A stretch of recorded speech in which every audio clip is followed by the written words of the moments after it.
হয় যে আপনাকে ধৈর্য ধারণ করুন, নাকি? ধৈর্য একটা মহৎ গুণ, তাই তো? আর সেটা আসে কোথা থেকে? এই জিঙ্কের যদি ঘাটতি না থাকে তাহলে তার শরীরে ভালো ধৈর্য থাকে।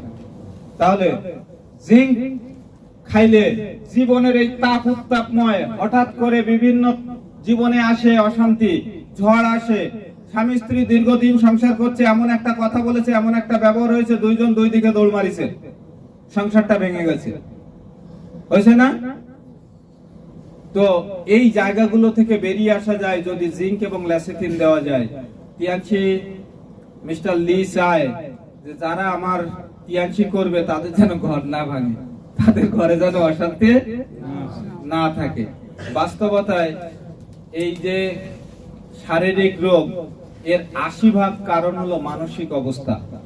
মানুষের যদি মানসিক অবস্থার পরিবর্তন করে দেওয়া যায় তাহলে তার শারীরিক রোগ অনেক অনেক দ্রুত থাকবে অবশ্যই, কিন্তু অনেক অনেক দ্রুত রিকভারি করতে পারে। তাই মেন্টাল অবস্থা ডেভেলপের জন্য সবার আগে একটা মানুষের জিঙ্ক এবং ল্যাসিথিন ব্যবহার করা দরকার। যখন দেখবেন কোনো মানুষের কোনো অবস্থায় আপনি ডেভেলপ করতে পারছেন না, আজকের এক রোগের কথা বলছে, কালকের আরেক রোগ, আজকের এটা ভালো হয়েছে একটু, তো আরেকদিন আরেকটা সমস্যা দেখা দিয়েছে, এই ব্যক্তিগুলোকে সবার আগে জিঙ্ক এবং ল্যাসিথিন দেবেন, ওরা স্থায়ীভাবে ডেভেলপ হবে। পারবো? বুঝতে পারলেন টিপস? এটা বাস্তবে হবেই। আমি আমার এক পেশেন্ট পেয়েছি, উনি ৭৯টা ডাক্তার দেখাইছে, গুনে গুনে রাখছে। এখন মেয়েটা ঢাকা ইউনিভার্সিটিতে পড়ে, তো ও এক গ্লাস পানি খাইতে ১ ঘন্টা সময় লাগতো, বুকে বেঁধে যেত।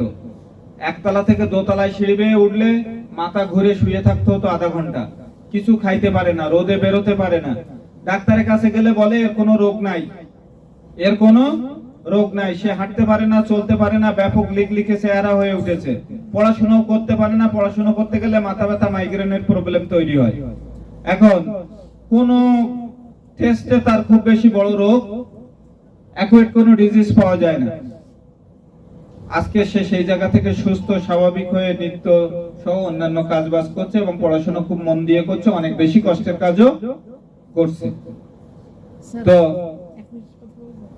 স্যার, আমার মেয়ে দীর্ঘদিন ধরে এই মাইগ্রেনের সমস্যা, মানে আমি ব্যাঙ্গালোরে নিয়ে গেছিলাম ওকে চিকিৎসা করার জন্য, কিন্তু ওখানেও কোনো কিছু ধরা পড়েনি। কালকেও আমার মেয়ে আমার বাসায় আসছেন, আমার মেয়ে বিয়ে হয়ে গেছে, আমার একটা নাতিও আছে। তা আমার মেয়ে কালকে অনেক প্রচন্ড মাথা ব্যথা, খুব কান্নাকাটি করতেছিল। পরে আমি হেড কেয়ার দিয়ে মাথায় করলাম, পরে বলে কি আম্মু কমতেছে না, পরে ও টাফনিল, ব্যথা হলেই টাফনিল খায়। আচ্ছা, এবার বলি, ওনাকে সবার আগে আপনি কিছু ক্লিনিং প্রোডাক্ট দেবেন। শরীরে অতিরিক্ত অধিবেশ জমা হয়েছে, তাই অ্যান্টিলিপ্টি দেওয়াটাই ওনার জন্য বেটার। আর বাড়িতে সয়াবিন তেল খাওয়া পূর্ণাঙ্গ রূপে বন্ধ করাবেন, পারলে তেল ছাড়া রান্না খাওয়াবেন, হ্যাঁ? এবং এরপরে দেবেন ল্যাসিথিন আর সেল আর সঙ্গে জিঙ্ক। একেবারে শুধু ভালো না, মাত্র 10 থেকে 12 দিনের মধ্যে বলবে আম্মু কি যে দিলে, আজকের আমি নতুন জীবন পাইছি। কি দিব ফার্স্টে?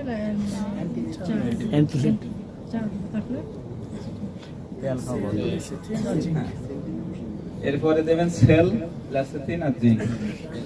আর যদি দেখেন অনেক বেশি ক্যালসিয়ামের ঘাটতি আছে, 2 ক্যালসিয়াম ওর সঙ্গে দেন। তো আমরা আসি, তাহলে জিঙ্ক কি আমাদের দরকার? জিঙ্কটাকে কি আমরা এইভাবে ভাবছি কখনো জীবনে? জিঙ্ক কি প্রত্যেকের দরকার? সত্যি খুব দরকার। জিঙ্ক নিয়মিত খাবেন। জিঙ্ক খাইলে মনের আনন্দে কাজ করতে পারবেন, মারামারি করলেও একটু জোশ নিয়ে করতে পারবেন, গন্ডগোল করলেও একটু জোশ নিয়ে করতে পারবেন, কারোর সাথে খুনসুটি করলেও একটু মন দিয়ে করতে পারবেন। যদি আমি এখানে বলি ডাক দিই তাহলে চেঁচাতেও জোরে পারবেন। কি আসি তিয়ানসি? না, জিঙ্ক খাইতে তো গেল। দেখেন জিঙ্কে সার্টিফিকেট দিয়েছে Barak Obama, Obama care. Obama care actually আমরা জানি যে একজন কৃষ্ণাঙ্গ ব্যক্তি, যার খুব বড় বিশেষ বড় ব্যাকগ্রাউন্ড ছিল না, কিন্তু সে ছোটবেলায় অনেক কষ্ট করে একটা জায়গা তৈরি করেছে এবং একসময় সে খুব অল্প বয়সেই মূলত আমেরিকার প্রেসিডেন্ট হয়েছে। প্রথম টার্মে প্রেসিডেন্ট হওয়ার পরে দ্বিতীয় টার্মে তাকে খুব বেশি কষ্ট করতে হয় নাই। কারণ কি, সে কি করেছিল, স্বাস্থ্য খাতে ওবামা কেয়ার তৈরি করেছিল, যার প্রধান ছিল মিশেল ওবামা, তাই তো? তো লেডি ওবামা মূল কাজ কি ছিল?